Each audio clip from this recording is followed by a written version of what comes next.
గృహ వినియోగదారులకి గ్యాస్ వల్ల ఎక్కడ ఇబ్బంది రాకూడదని ఇప్పుడు కేంద్ర ప్రభుత్వం ఎస్మా చట్టం అయితే ఉపయోగిస్తుంది.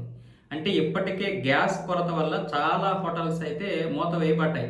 ఎందుకంటే అది కమర్షియల్ గ్యాస్. కమర్షియల్ గ్యాస్ని ఆపి గృహ వినియోగానికి మాత్రమే ఎక్కువగా ప్రయారిటీ ఇవ్వమని కేంద్ర ప్రభుత్వం చెప్పినందుకు ఇప్పుడు ఈ యొక్క కమర్షియల్ గ్యాస్ అనేది చాలా వరకు ఆగిపోయింది. వాస్తవంగా 40% కమర్షియల్ గ్యాస్ని ఆపమని చెప్పారు.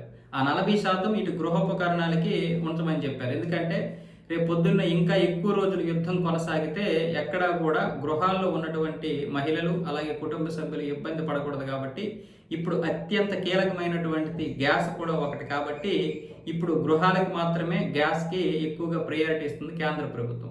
ఈ ఎస్మా చట్టం ఏంటంటే ఈ గ్యాస్కి సంబంధించినటువంటి సంస్థలు నిరంతరం కూడా గ్యాస్ని ఉత్పత్తి చేయాలి.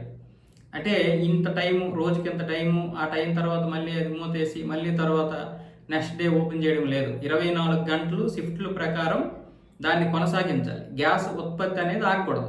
ఉత్పత్తి అంటే నిల్వ తెచ్చుకున్నటువంటి గ్యాస్ని వీళ్ళు వెంటనే బయటికి పంపించాలి. దానికి సంబంధించినటువంటి పనులన్నీ ప్రక్రియలన్నీ పూర్తి చేసి ఎక్కడా కూడా ఆటంకం రాకూడదు. అదే ఎస్మా చట్టం. ఈ ఎస్మా చట్టం వల్ల నిరంతరం గ్యాస్ సరఫరా అవుతుంది కాబట్టి అప్పుడు మళ్ళీ ఈ వినియోగదారులకి ఎక్కడ కూడా ఇబ్బంది రాదు. పైగా భయోందోళనకు గురవరు. గ్యాస్ కనుక 4-5 రోజులు లేట్ అయిందంటే ఇక ఆ తర్వాత ఆందోళన మొదలవుతుంది. పైగా యుద్ధం కారణంగా ఆ ఆందోళన ఎక్కువైపోతుంది. ఆందోళన వల్ల మహిళలు తీవ్రంగా మానసిక క్షోభకు గురవుతారు. అంతేందుకు మనకే అది ఎక్కువ టెన్షన్. సిటీలో ఉన్నటువంటి వారికి ఆ బాధ బాగా తెలుస్తుంది.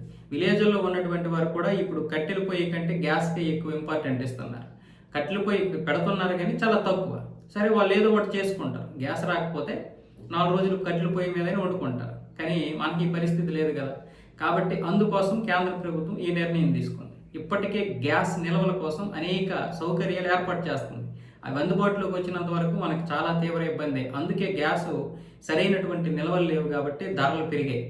అదే మనకి చమురు నిల్వలు ఉన్నంత సౌకర్యం ఉంటే కనుక గ్యాస్కి కూడా మనకి ఇబ్బంది వచ్చేది కాదు. వెంటనే ఎక్కువ గ్యాస్ తెచ్చుకునే వాళ్ళం, చైనా లాగా. ఇదేమైనా సరే ప్రభుత్వాలు చాలా స్లోగా ఉన్నాయి, అందులో ఎటువంటి సందేహం లేదు. అన్ని వైపుల నుంచి కూడా సమస్యల్ని పరిష్కరించుకొని రావాలి ఇప్పుడు కేంద్ర ప్రభుత్వం. గత 10 సంవత్సరాల నుంచి కేంద్ర ప్రభుత్వం ఈ సమస్యలన్నింటినీ కూడా తీర్చుకుంటూ వస్తుంది.